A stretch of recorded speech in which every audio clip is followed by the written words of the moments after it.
Welcome to Urban Dharma, the podcast, where suffering is optional. Hi, this is Reverend Kusla coming to you from downtown Los Angeles, from the International Buddhist Meditation Center in the heart of Koreatown. It's another cool and overcast day in Southern California, but the podcast you're about to hear is one I gave at Chadwick School a couple days ago to the second class studying the book Siddhartha. The teacher asked if I'd speak to the second class as well and speak about Buddhism and perhaps give them a better idea of what Siddhartha meant. The class needed to do an essay. So this is that presentation. This is my presentation to the second class at Chadwick School studying the book Siddhartha. So if I speak right now, I could hear myself on iTunes. You could. Should we do this again? Guys, speak right now. What's up, iTunes? There we go. Okay. I like that. Might be a good way to start the podcast. So you're studying, you read the book Siddhartha? Are you reading the book Siddhartha? You read it, finished the book, and confusing, made perfect sense. Why did he get enlightened? Did he need a teacher? If you're enlightened, are you always supposed to have a teacher, or can you be enlightened without a teacher? I noticed that was up there. So let me talk a little bit about that. In early Buddhism, they have 4 different levels. There's the stream enterer, the once returner, the non-returner, and then the fully enlightened person. You also have the Buddha. The Buddha did not learn from a teacher. The Buddha rediscovered the path to nirvana or enlightenment. The reason I say rediscovered is because Siddhartha was the 28th Buddha according to early Buddhist tradition. The 29th Buddha will be Maitreya Buddha, and he's in heaven right now, waiting to come down as soon as the last person who knows the teachings of this Buddha dies. So far, this Buddhism has been alive for over 2,500 years. We're not sure when the last person will die, but I got a feeling as long as there are podcasts, Buddhism will be okay. There is something called a silent Buddha in Buddhism.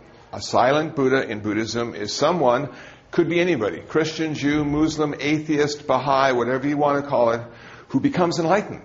Doesn't know how he did it. Doesn't know how she did it. Simply becomes enlightened. No teacher, no training, no understanding. So we have that category. We have the category of the Arahant. The Arahant in early Buddhism listens to the teacher, does the practice, and achieves nirvana. We have the tradition in Mahayana Buddhism, later Buddhism of the Bodhisattva. The Bodhisattva is one who doesn't necessarily want to listen to the teachings of the Buddha, but wants to do what the Buddha did, not what he said. So we have a lot of different kinds of Buddhism. In the same way, if you've studied Christianity, there are tons of Christians, and they're all different. They all seem to have one teacher, though, Christ, huh? And all the kinds of Buddhism we have had one teacher, and that was the Buddha. But then Christ died, and then the Buddha died. And then in Buddhism's case, all the monks got together and said, well, what did the Buddha really mean? And he was dead and couldn't answer them. So they said, well, he really meant this. So a new kind of Buddhism came up into the world. Or he really meant this. And then another kind of Buddhism came up in the world. And when I look at the Christians, there's differences, but not a lot of differences. And when I look at the Buddhists, there are differences, but not a lot of differences. You know? So it's sort of interesting how that works. Can we find wisdom within? You know, as a Buddhist, we feel we are already perfect. We feel we already have as much love as we'll ever need. The only thing we have to do is get rid of lust. We already have as much generosity as we'll ever need. All we need to do is get rid of greed.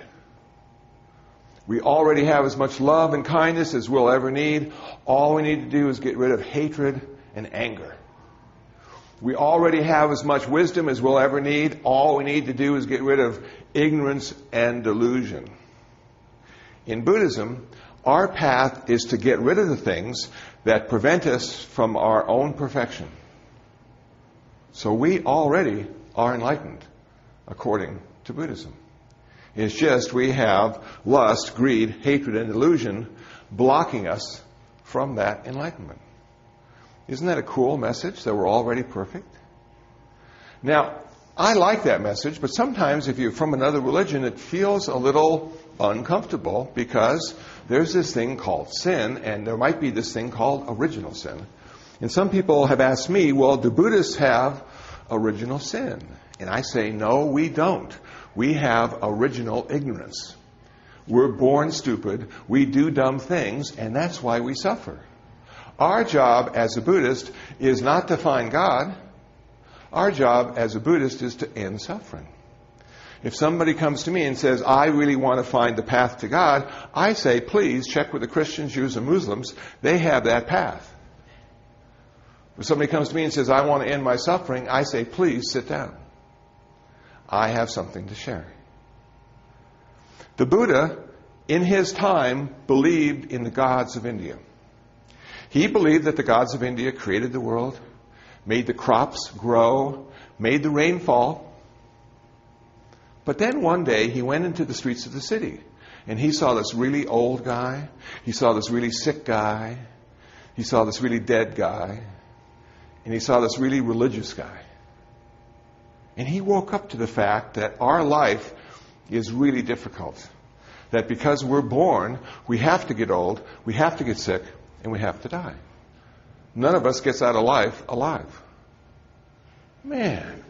Now I imagine the future Buddha, Siddhartha, going to a small hill on a full moon night and petitioning all the gods of India to step forward and end human suffering. I imagine him saying, please, you're the ones who are responsible for us being here. You've given us life. Can't you end human suffering?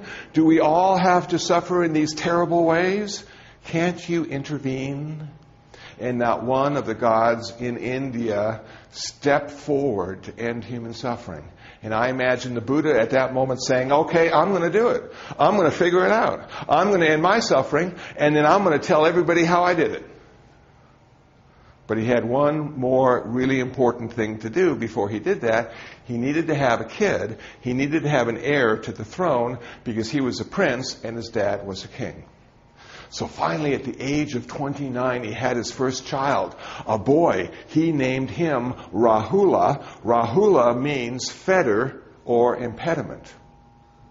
Now, I don't know many new dads that would name their firstborn a fetter or impediment, but in the story of the Buddha, it works well.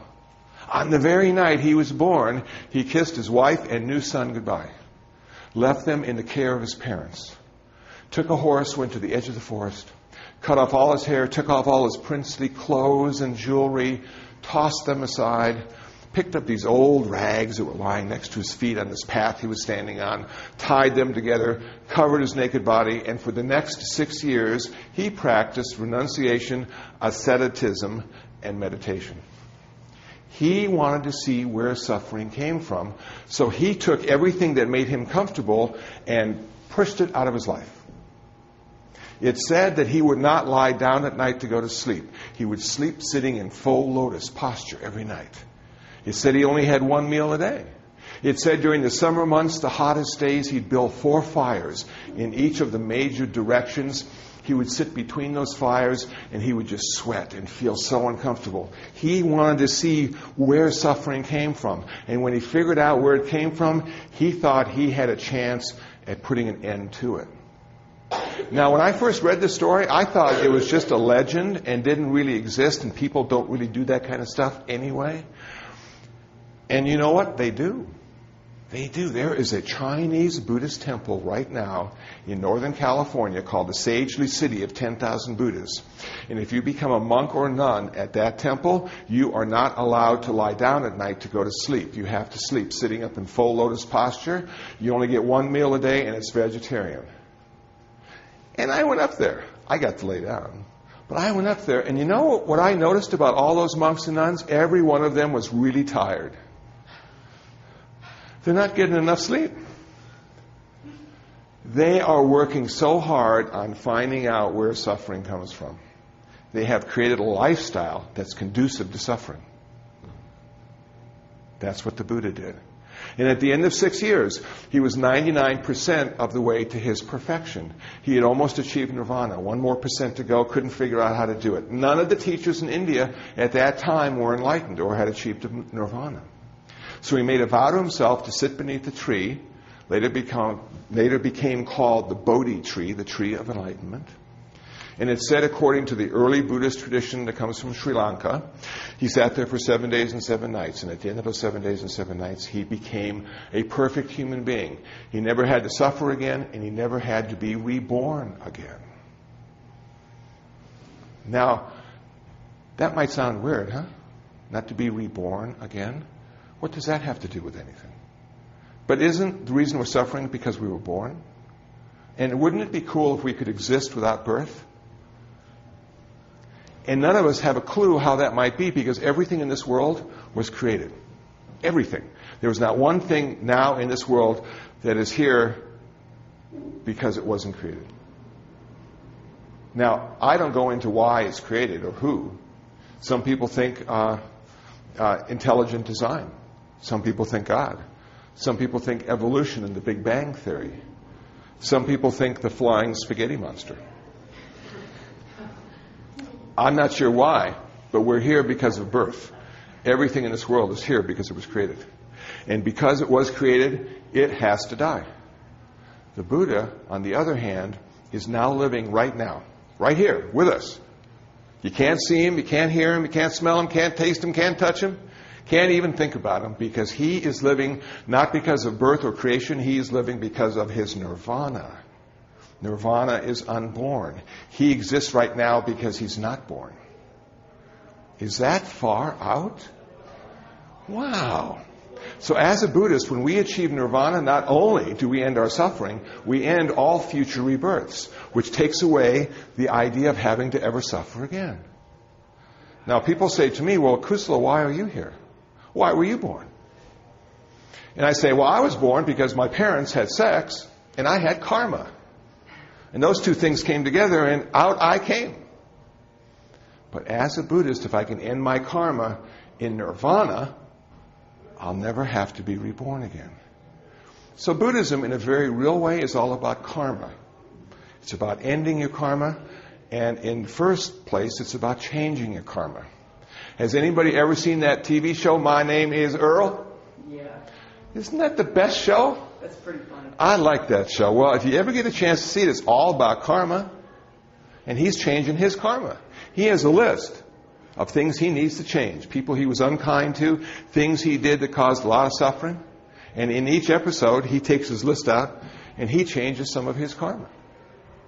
So what is karma? Karma is everything we think, everything we say, and everything we do. Karma always has a consequence. When we say something skillful, people are happy. When we say something unskillful, people aren't so happy. When we think skillful thoughts, we're happy. When we think unskillful thoughts, we're unhappy. When we do skillful activities, people and us, ourselves, we're happy. And then when we do unskillful activities, they're unhappy.